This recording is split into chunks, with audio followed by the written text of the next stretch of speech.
হলো যে তুমি নাম ধরে ধরে আমাকে ডাকছো। উনি চট করে উত্তর দিলেন, হজের পরে আর মিথ্যা কথা বলা যায় না। অর্থাৎ সারা জীবন স্ত্রীকে এত আদর করে ডেকেছেন, ওটা ছিল মিথ্যা, প্রতারণা। মিথ্যা এবং প্রতারণার রাজনীতি এই দেশে প্রবর্তন করেছে বাংলাদেশ আওয়ামী লীগ।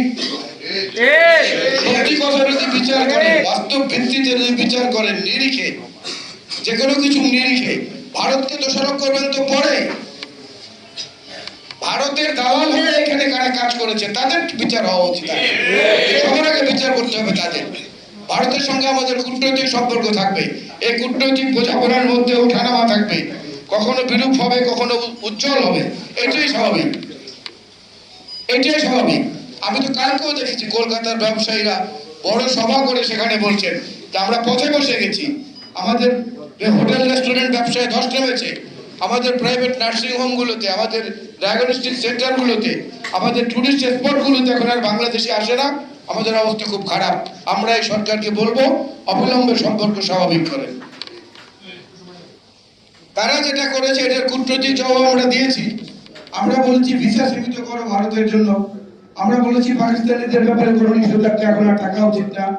এইভাবে সমালোচনা করে না ভালো, এভাবে সমালোচনাটা করলে আমরা তাদেরকে লজ্জাও দিতে পারি। কিন্তু ভারতের পররাষ্ট্র সচিব আজকে বাংলাদেশে খুব সকাল থেকে আলোচনায় বসেছেন তারা।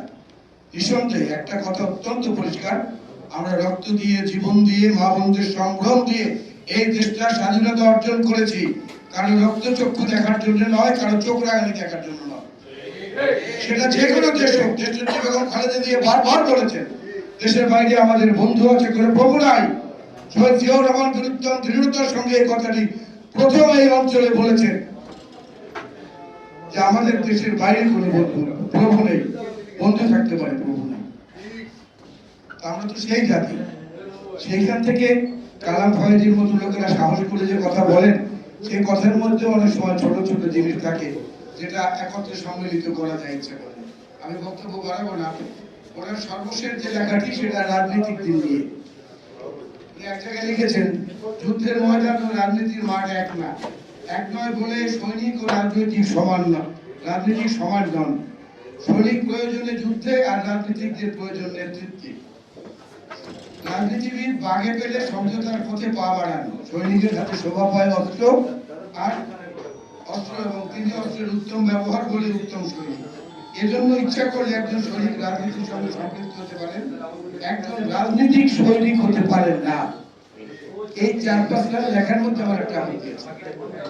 একজন সৈনিক যে রাজনীতিবিদ হতে পারেন এবং ইতিহাসে সবচেয়ে গুরুত্বপূর্ণ এবং সবচেয়ে প্রাণপ্রিয়, সবচেয়ে আদরের, সম্মানের, শ্রদ্ধার নেতা হতে পারেন, তার প্রমাণ হচ্ছে শহীদ রাষ্ট্রপতি জিয়াউর রহমান।